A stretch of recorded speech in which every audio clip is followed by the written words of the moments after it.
Hello students, class 8 के social science के history के lesson number 3 agrarian structure under the British के part 9 में आपका स्वागत है। बच्चों, आज पहले हम लॉन्ग आंसर टाइप क्वेश्चंस करेंगे, तो शुरू करते हैं बच्चों।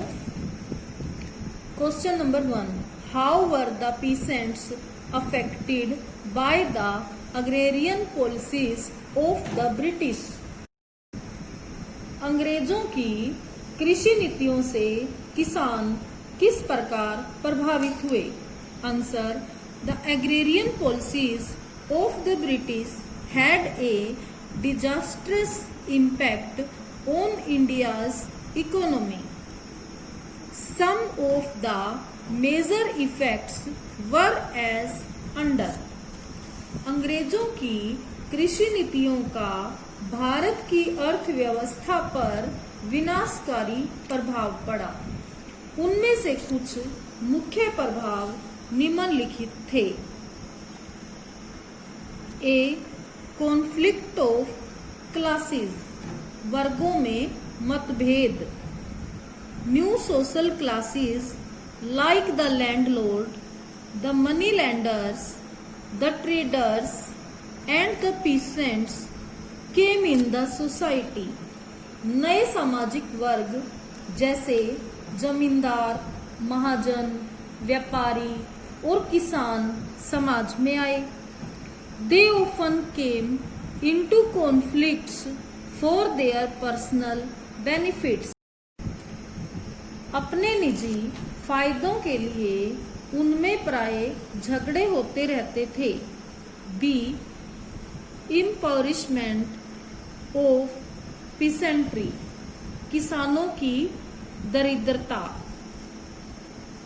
इम्पॉवरिशमेंट का मतलब है दरिद्रता। After the decline of cottage industry due to import of British manufactured goods, more people turned to agriculture. British निर्मित वस्तुओं के आयात के कारण कुटीर उद्योगों का पतन हुआ और अधिक लोग कृषि क्षेत्र में चले गए। Small pieces of lands produced less and peasants were becoming poorer and poorer. भूमि के छोटे टुकड़े कम उत्पादन करते थे और किसान गरीब और गरीब होते चले जा रहे थे। C, disintegration of village communities. Disintegration का मतलब है बिखराव, ग्रामीण समुदायों का बिखराव। In case of no payment of revenues, peasants were forced to leave their land holdings and go to other places for work. राजस्व अदा न करने की स्थिति में किसानों को उनकी जमीनें छोड़ने और दूसरे स्थानों पर जाने के लिए मजबूर किया जाता था। डी, रूरल इंडेप्टेडनेस, ग्रामीण ऋणग्रस्तता। मनी लैंडर्स एक्सप्लॉइटेड पीसेंट्स, साहूकार किसानों का शोषण करते थे। There lands were taken away by them in case of non payment of debts and interests. ऋण और ब्याज अदा न करने की स्थिति में किसानों से उनकी जमीनें ले ली जाती थी। E, growth of commercial crops, वाणिज्यिक फसलों का विकास। Farmers started crops production according to market. किसानों ने बाजार के अनुसार फसल उत्पादन करना शुरू कर दिया। There crops were bought by middlemen at low price and he earned benefits himself. उनकी फसलें बिचौलिए द्वारा कम कीमत पर खरीदी जाती थी और वह खुद लाभ कमाता था। Question number 2, what was the Mahalwari system? Discuss. Mahalwari व्यवस्था क्या थी? विचार विमर्श कीजिए। Answer, the Mahalwari system was introduced in 1822 in western UP, the central provinces and in some portions of Punjab. Mahalwari व्यवस्था 1822 में पश्चिमी उत्तर प्रदेश, मध्य प्रांतों और पंजाब के कुछ हिस्सों में शुरू की गई। इन दिस सिस्टम विलेज और महल was made the unit for revenue settlement. इस व्यवस्था में गांव अथवा महल को राजस्व बंदोबस्त के लिए इकाई बनाया गया। बच्चों, महल में एक गांव भी हो सकता था और अनेक गांवों का समूह भी। The village land was considered to be the land of village community, for which village community was responsible for payment of land revenue. गांव की भूमि को ग्रामीण समुदाय की भूमि माना गया, जिसके लिए ग्रामीण समुदाय राजस्व अदा करने के लिए उत्तरदायी था। The state demand was fixed at 95% of rental. राज्य की मांग किराए का 95% निश्चित की गई। So this system failed due to excessive demand of state. इसलिए राज्य की मांग बहुत अधिक होने के कारण यह व्यवस्था असफल हो गई। Question number 3, what was the Wahabi movement? Discuss. Wahabi आंदोलन क्या था? विचार विमर्श कीजिए। Answer, the Wahabi movement advocated revival of Islam. Wahabi आंदोलन ने इस्लाम के पुनरुत्थान की वकालत की। Syed Ahmad of Raebareli was the leader of this movement.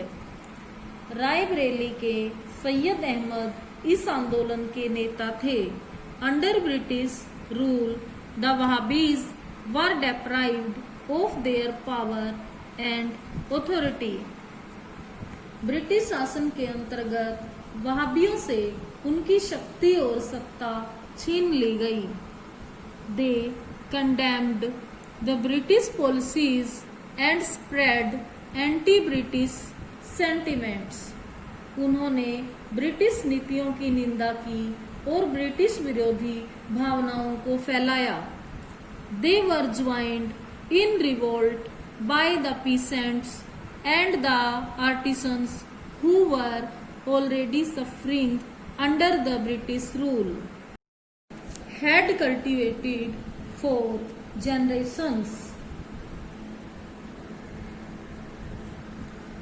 किराया देने के लिए किसान को प्राय महाजन से कर्ज लेना पड़ता था और जब वह किराया नहीं दे पाता था उसे उसकी जमीन से निष्कासित कर दिया जाता था, जिस पर वह पीढ़ियों से खेती करता था।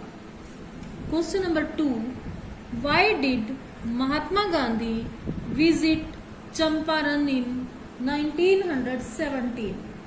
महात्मा गांधी ने 1917 में चंपारण की यात्रा क्यों की? Answer, after the blue rebellion the indigo production collapsed in Bengal. नील विद्रोह के बाद बंगाल में नील उत्पादन धराशायी हो गया। But the planters now shifted their operations to Bihar. बच्चों, लॉन्ग आंसर टाइप क्वेश्चंस हमारे कंप्लीट हो चुके हैं।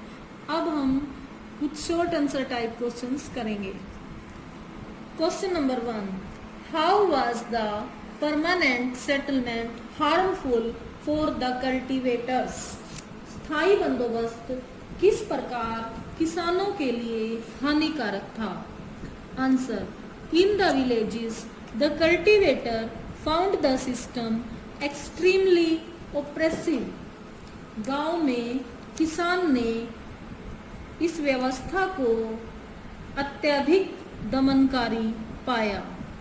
The rent he paid to the zamindar was high and his right on the land was insecure. जो किराया वह जमींदार को अदा करता था वह अधिक था और उसका जमीन पर अधिकार असुरक्षित था।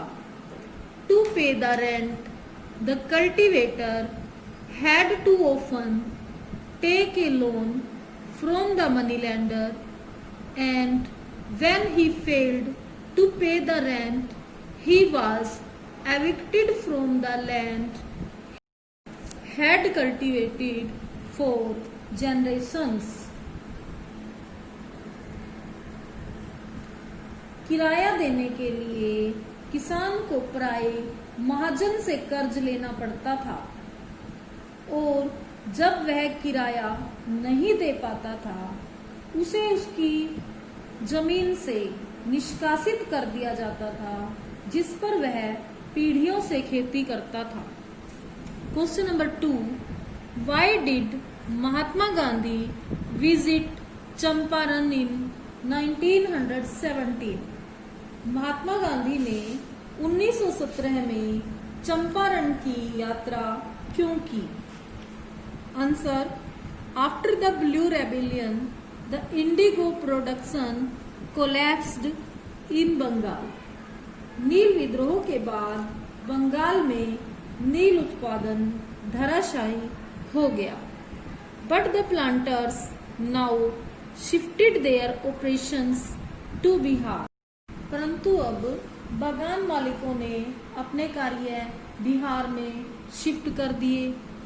They forced the peasants in Bihar to grow indigo. उन्होंने बिहार के किसानों पर नील की खेती करने के लिए दबाव डाला। When Mahatma Gandhi returned from South Africa, a peasant from Bihar persuaded him to visit Champaran and see the plight of indigo cultivators there. जब महात्मा गांधी दक्षिण अफ्रीका से भारत लौटे तो बिहार के किसान ने उन्हें चंपारण आने और वहां के नील किसानों की दुर्दशा देखने के लिए राजी किया।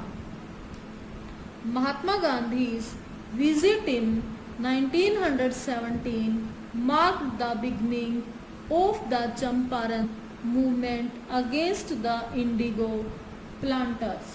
महात्मा गांधी की 1917 की यात्रा नील बागान मालिकों के विरुद्ध चंपारण आंदोलन की शुरुआत समझी जाती है।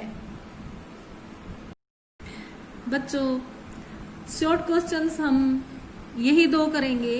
अब लेसन में से जो मल्टीपल चॉइस क्वेश्चंस बनते हैं वो रिवाइज कर लेते हैं।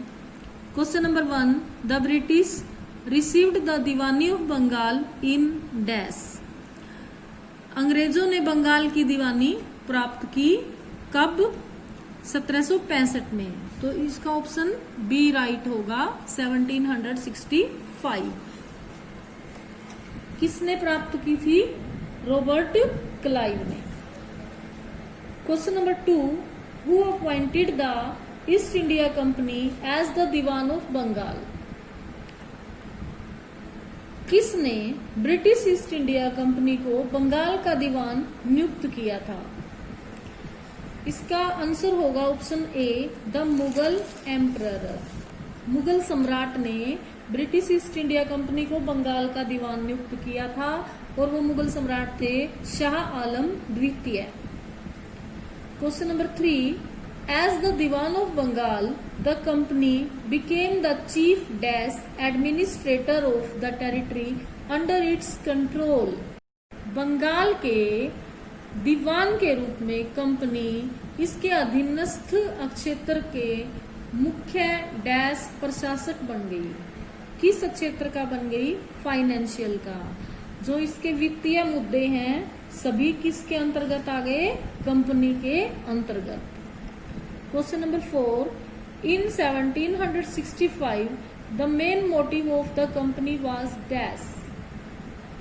1765 में कंपनी का मुख्य उद्देश्य क्या था? इसका ऑप्शन होगा ऑप्शन बी, ट्रेड, व्यापार, अपने व्यापार को बढ़ाना कंपनी का मुख्य उद्देश्य था। Question number 5, a terrible famine occurred in Bengal in dash. एक भयंकर भूखमरी बंगाल में आई। कब? 1770 में। तो इसलिए ऑप्शन बी राइट है। Question number 6, the permanent settlement system passed in dash. स्थायी बंदोबस्त किस साल पास हुआ? इसका आंसर होगा ऑप्शन बी 1793, 1793 में पास हुआ। इस व्यवस्था को लागू करने वाले थे Lord Cornwallis. Question number 7, the permanent settlement system was associated with. स्थायी बंदोबस्त किससे संबंधित था? इसका आंसर होगा ऑप्शन ए, लैंड रेवेन्यू, भू राजस्व से संबंधित था। भूमि कर इकट्ठा करने से संबंधित थी ये व्यवस्था। Question number 8, which was a land revenue system. भू राजस्व व्यवस्था इनमें से कौन सी थी? Permanent settlement system, Mahalwari system, Munro system, ये सभी लैंड रेवेन्यू सिस्टम्स थे। इसलिए इसका ऑप्शन डी राइट होगा, all of the above. Question number 9, इसका उत्तर होगा option D, Lord Cornwallis. Question number 11, Mahalwari system was introduced in dash India. Mahalwari व्यवस्था भारत में शुरू की गई। कहाँ शुरू की गई? नॉर्थ में। इसलिए इसका ऑप्शन सी राइट होगा। Question number 12, Munro system was introduced in dash India. Munro system को साउथ इंडिया में शुरू किया गया था। इसलिए ऑप्शन डी राइट होगा। बच्चों, आज हम इतने ही मल्टीपल चॉइस क्वेश्चंस करते हैं। Thank you, have a nice day.